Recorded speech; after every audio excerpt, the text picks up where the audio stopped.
మిత్రులారా, మేము ఒకటే కవిత గారిని ప్రశ్నిస్తున్నాం. అమ్మ,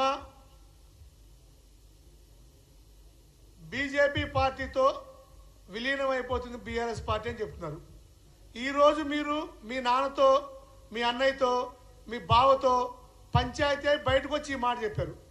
కానీ మేము కాంగ్రెస్ పార్టీ 2022 నుంచి 2023 అసెంబ్లీ ఎన్నికల్లో కూడా చాలా స్పష్టంగా బీజేపీ బీఆర్ఎస్ ఒకటే, బీజేపీ బీఆర్ఎస్ ఒకతాను ముక్కలే. ఈ రాష్ట్రంలో కాంగ్రెస్ పార్టీని ఎదగకుండా బీజేపీ సహకారంతోనే బీఆర్ఎస్ పనిచేస్తుంది, బీఆర్ఎస్ సహకారంతోనే బీజేపీ పనిచేస్తుంది. అనేక పర్యాయాలు ఈనాటి ముఖ్యమంత్రి, ఆనాటి మా నాయకుడు పిసిసి అధ్యక్షుడు రేవంత్ రెడ్డి గారు అనేక పర్యాయాలు అనేక వేదికల మీద ఆరోపణ చేశాడు. ఇది ఆ రోజు నిజమని, ఈ రోజు నిజమని తేలింది. తెలంగాణ ప్రజలకు ఈరోజు కళ్ళకు కట్టినట్టుగా నిజాలు తెలుస్తున్నాయి. కవితమ్మ గారు చెప్తున్నారు, మా నాయన బీజేపీతో పార్టీని కలిపేద్దామని డిసైడ్ అయిపోయాడు. కలిపేయడం ఏందమ్మా, ఆల్రెడీ కలిపేశాడు కూడా. కలిపేశాడు కాబట్టే నిన్న రాజాసింగ్ గారి వ్యాఖ్యలు చూశారు, అసెంబ్లీ ఎన్నికల్లో వాళ్ళ పెర్ఫార్మెన్స్ చూశారు, పార్లమెంట్ ఎన్నికల్లో వారి పెర్ఫార్మెన్స్ చూశారు. మేము ఆ రోజు స్పష్టంగా చెప్పాం, ఈ రోజు కూడా స్పష్టంగా ఈ తెలంగాణ ప్రజలకు వివరిస్తున్నాం. 2018-23లో కేవలం ఒకే ఒక్క సీటు ఉంది బీజేపీకి, అది రాజాసింగ్ హైదరాబాద్లో. అది కూడా బీజేపీ కాదు, ఆయన సొంత ఇమేజ్తో గెలిచాడు. 119 నియోజకవర్గాల్లో 110 నియోజకవర్గాల్లో దాదాపు డిపాజిట్లు లేవు. అలాంటి పార్టీ 2023లో మేము అధికారంలోకి వస్తాము, మేమే ముఖ్యమంత్రి అవుతామని చెప్పినప్పుడే బీజేపీ టీఆర్ఎస్ ఒకటే అని ఆ రోజు చెప్పింది. ఏ రోజైతే కాంగ్రెస్ పార్టీ దేశవ్యాప్తంగా బలపడుతుందో, ఏ రోజైతే కాంగ్రెస్ పార్టీ మా ప్రీతమ నేత రాహుల్ గాంధీ గారు దేశవ్యాప్తంగా పాదయాత్ర చేస్తూ ప్రజల కష్టాలు తెలుసుకుంటూ ఎండనక వాననక ప్రతి క్షణం ప్రజల్లో ఉన్నప్పుడే కేసీఆర్ గారు కొత్త ఎత్తుగడ మొదలుపెట్టాడు. ఆ రోజు నా పార్టీ జాతీయ పార్టీ, మేము ఢిల్లీ పీఠాన్ని ఎక్కబోతున్నాము, అనేక రాష్ట్రాల్లో పార్టీని పెట్టబోతున్నాము, మోడీ మెడలు వంచుతున్నాము అని కొత్త డ్రామా లేపిన రోజే బీజేపీ బీఆర్ఎస్ ఒకటే అని ఆ రోజే కాంగ్రెస్ పార్టీ చెప్పింది. ఈరోజు కొత్తగా కవిత చెప్పే పని లేదు. ఇంకోటి మీకు స్పష్టంగా చెప్పదలుచుకున్నాం, ఈరోజు కవిత గారు మాట్లాడినట్టుగా మేము ఒకటే చెప్తున్నాం, తెలంగాణ రాష్ట్రంలో 8 అసెంబ్లీ సీట్లు 2023 ఎన్నికల్లో భారతీయ జనతా పార్టీ గెలిస్తే కేవలం 6 నెలల కాలంలో 2024లో 8 పార్లమెంట్ సీట్లు మీరు ఎలా గెలిచారు? మీకు అంత బలం ఎక్కడి నుంచి వచ్చింది? ఏం చేశారు ఈ మధ్యకాలంలో? మీరేం చేయలే కదా. కాస్త కూస్త పనిచేసే బండి సంజయ్ తీసేసి ఏమీ పనిచేయని కిషన్ రెడ్డి పెట్టారు. కిషన్ రెడ్డి గారు పార్టీ అధ్యక్షుడిగా ఉన్నప్పుడు ఏనాడైనా ఈ రాష్ట్రంలో భారతీయ జనతా పార్టీ ఎదిగిన దాఖలాలు ఉన్నాయా? ఒక సీటు గెలిచిన దాఖలాలు ఉన్నాయా? మీరు చెప్పండి. మరి ఏం చేశారని చెప్పి 2024లో 8 పార్లమెంట్ సీట్లు మీరు గెలిచారు.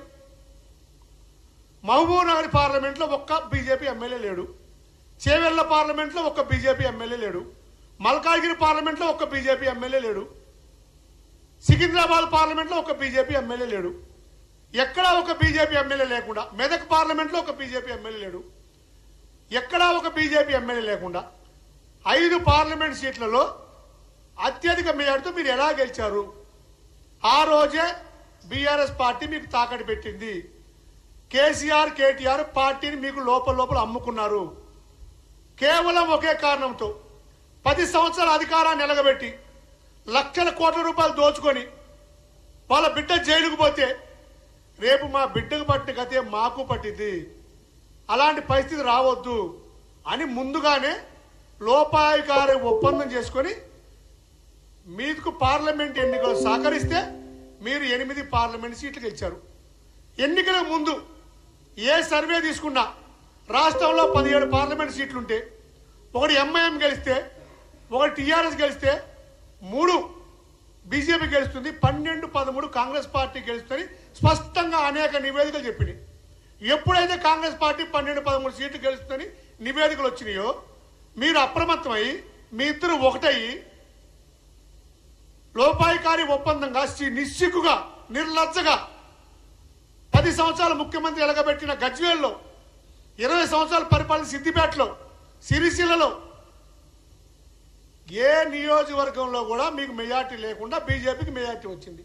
ఇది చాలదా? ఇది చాలదా మీ ఇద్దరు ఒకటే అని చెప్పడానికి? ఇవాళ కొత్తగా బయటకు వచ్చి చెప్పేది ఏముంది? కొత్తగా కవిత వచ్చి లెటర్ రాసేదేముంది? ఇందులో ఈమె కొత్తగా రాసేదేముంది? కవిత కొత్తగా లెటర్ రాయాలి. ఏం రాయాలి? మా నాయన 7 లక్షల కోట్ల అప్పులు తెచ్చాడు, 1 లక్ష కోట్లు దోచుకున్నాం, ఆ డబ్బులో నాకు భాగం రావాలి, అధికారంలో భాగం ఇచ్చారు, ఆస్తిలో ఇంకా ఎక్కువ భాగం రావాలి, భవిష్యత్తు దోచుకోవడానికి మేము ప్రణాళికలు చేయాలి. ఇవి చెప్పాలి కవిత గారు. బీజేపీ బీఆర్ఎస్ ఒకటేదని చెప్పడం కాదు. ఈరోజు బండి సంజయ్ గారు మాట్లాడతారు. ఇంతకుముందు అసలు కాంగ్రెస్ పార్టీ వాళ్ళే చార్పత్త అంట. ఈ చార్పత్త కాదు, 3 ముక్కలాటే. వాళ్ళ ముగ్గురు మధ్యలో 4వ పత్త మీరు, సూత్రధారులు మీరు, పాత్రధారులు మీరు. కిషన్ రెడ్డి గారు కూడా అదే మాట్లాడుతున్నాడు. మా పాత్ర ఏముంది? వాళ్ళ కుటుంబ తగాదా, వాళ్ళ అన్నా చెల్లెలు తెలుసుకోవాలి, మర్దలు తెలుసుకోవాలి, బామర్ది తెలుసుకోవాలి. వాళ్ళ మధ్య చిచ్చు పెడితే మీరే కాదు కిషన్ రెడ్డి గారు. ఈ దేశంలో ఈ రాష్ట్రంలో కాదు, ఈ దేశంలో ఏ ప్రాంతీయ పార్టీ అయినా మీకు సహకరిస్తే ఆ పార్టీకి పుట్టగతులు లేకుండా చేసిన ఘన చరిత్ర మీ భారతీయ జనతా పార్టీది.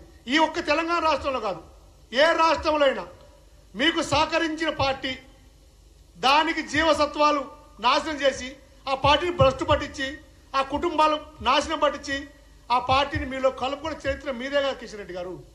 మీరేం మాట్లాడతారు కాంగ్రెస్ పార్టీ గురించి? మీరేం మాట్లాడతారు రాహుల్ గాంధీ గురించి? మీరేం మాట్లాడతారు రేవంత్ రెడ్డి గారి గురించి? రేవంత్ రెడ్డి గారి గురించి, రాహుల్ గాంధీ గారి గురించి మీకు అర్హత ఎక్కడిది? రేవంత్ రెడ్డి గారు ఏం తప్పు మాట్లాడతాడు?